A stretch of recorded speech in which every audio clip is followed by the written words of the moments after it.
अस्सलाम वालेकुम रहमतुल्लाहि वबरकातुहू। हम कर रहे हैं सबक नंबर 2 मोहसिन हिला उर्दू तहफ़्ज़ जवाद की जो नई बुक आई है नेशनल वालों की, उसका इस वीडियो में हम करेंगे।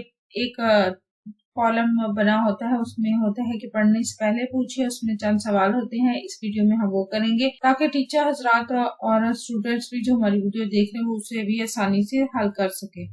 सबक नंबर 2 का हम कर रहे हैं पढ़ने से पहले पूछें। अफसाना किस किस्म की कहानी को कहते हैं? लुगत में अफसाना एक झूठी कहानी को कहते हैं। अदबी इस्लाम में ये एक ऐसी कहानी होती है जो जिंदगी का एक जुज पेश करती है।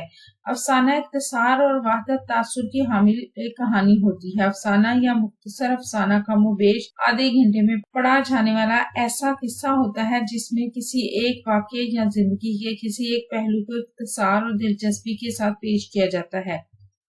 इशफाक अहमद ने उर्दू अफसाना नगारी में क्या खिदमत सर अंजाम दी? इशफाक अहमद ने उर्दू अफसाना नगारी में ग्राकदर खिदमत सर अंजाम दी। उनके अफसाने जिंदगी के मुख्तलिफ पहलुओं, इंसानी नफ्सियात और माशरती मसाइल को गहराई से उजागर करते हैं।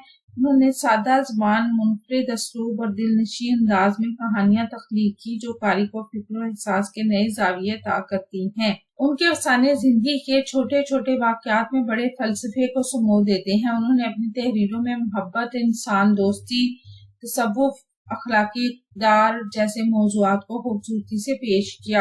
आपको वीडियो कैसी लग रही है? चैनल जरूर सब्सक्राइब करें, वीडियोस को लाइक और शेयर कीजिए, कमेंट करके बताएं मज़ीद कौन सी वीडियो देखना चाहते हैं। अपना और अपने प्यारों का रखिए ढेर सारा ख्याल। अल्लाह हाफिज।